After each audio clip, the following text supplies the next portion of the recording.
தென்காசியில் பல்வேறு கோரிக்கைகளை முன்வைத்து 108 ஆம்புலன்ஸ் ஓட்டுநர்கள் சுகாதாரத்துறை இயக்குநர் அலுவலக அறையை முற்றுகையிட்டு போராட்டத்தில் ஈடுபட்டனர்.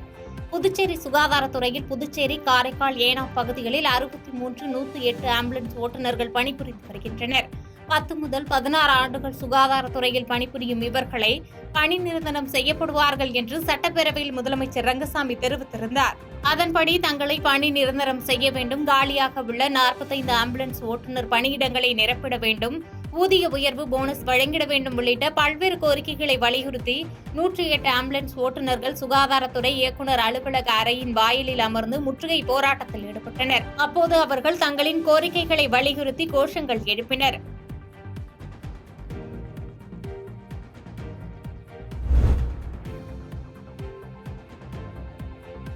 நாகர்கோவில் அருகே சாமி சிலையை உடைத்து மத பிரச்சனையை தூண்ட காரணமான இஸ்லாமிய நபர் மீது நடவடிக்கை எடுக்க கேட்டு இந்து தமிழர் கட்சி சார்பில் மாவட்ட ஆட்சியர் அலுவலகத்தில் புகார் மனு அளித்தனர்.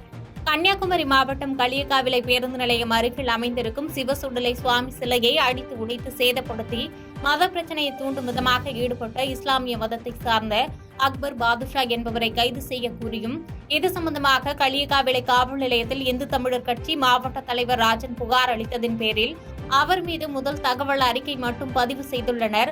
ஆனால் இதுவரையிலும் சம்பந்தப்பட்ட நபரை காவல்துறையினர் கைது செய்யவில்லை என்றும், மேலும் இதுபோன்ற மத பிரச்சனையை தூண்டும் வகையிலான சம்பவங்களை தடுக்க குற்றவாளியை உடனடியாக கைது செய்ய வேண்டும் என்று கூறியதோடு, கைது செய்யாத பட்சத்தில் இந்து தமிழர் கட்சியின் சார்பாக மாபெரும் கண்டன ஆர்ப்பாட்டத்தில் ஈடுபட போவதாக இந்து தமிழர் கட்சியின் மாவட்ட தலைவர் ராஜன் மற்றும் மாநில செயலாளர் ஈசான சிவம் ராஜா ஆகியோர் தெரிவித்துள்ளனர்.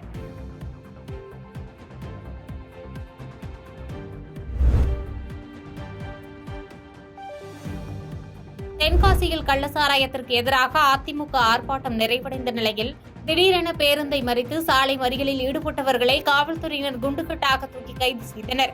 கள்ளக்குறிச்சியில் கள்ளசாராய விற்பனையை தடுக்க தவறிய திமுக அரசை கண்டித்து தென்காசி புதிய பேருந்து நிலையம் முன்பு அதிமுக தெற்கு மற்றும் வடக்கு மாவட்ட கழகம் சார்பில் ஆர்ப்பாட்டம் நடைபெற்றது.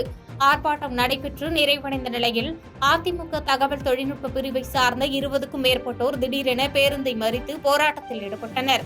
திடீரென பேருந்தை மறித்து சாலை மறியல் போராட்டத்தில் ஈடுபட்டவர்களை காவல்துறையினர் குண்டுகட்டாக தூக்கி அப்புறப்படுத்தினர். தொடர்ந்து அத்துமீறி பேருந்து மறியலில் ஈடுபட்டவர்களை காவல்துறையினர் கைது செய்தனர்.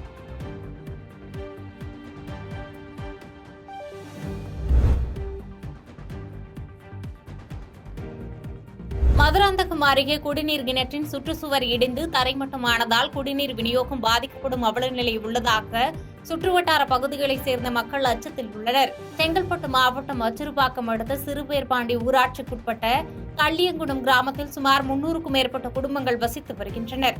இங்கு பொதுப்பணித்துறைக்கு சொந்தமான ஏரியில் குடிநீர் கிணறு ஒன்று கடந்த 20 ஆண்டுகளுக்கு முன்பு அமைக்கப்பட்டது. இதன் மூலம் 3 மேல்நிலை நீர்த்தேக்க தொட்டிக்கு தண்ணீர் ஏற்றப்பட்டு குழாய்கள் வாயிலாக குடிநீர் விநியோகம் செய்யப்படுகிறது. தற்போது பெய்து வரும் கனமழையின் காரணமாக ஏரியில் நீர் நிரம்பி வருகிறது. இதனால் கிணற்றில் ஏற்பட்ட நீர் ஊற்றின் காரணத்தால் 4 அடி உயரம் கொண்ட கிணற்றின் சுற்றுச்சுவர் திடீரென இடிந்து கிணற்றுக்குள் விழுந்து தரைமட்டமானது. இதனால் குடிநீர் விநியோகம் நிறுத்தப்பட்டுள்ள நிலையில் புதிய குடிநீர் கிணறு அமைக்க துறை சார்ந்த அதிகாரிகள் உரிய நடவடிக்கை எடுக்க வேண்டும் என கிராம மக்கள் கோரிக்கை வைத்துள்ளனர்.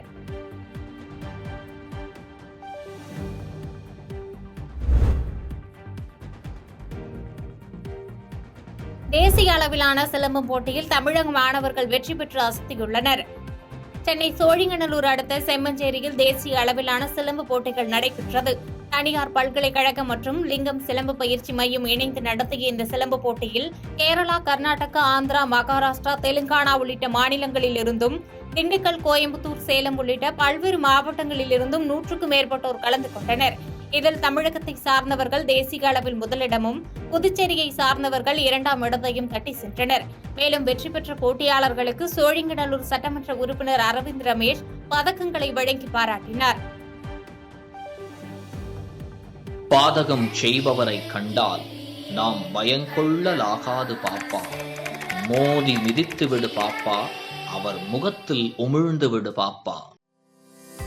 அண்மை செய்திகளை உடனுக்குடன் தெரிந்து கொள்ள இணைந்திருங்கள் இயம்நாடு தொலைக்காட்சியுடன்.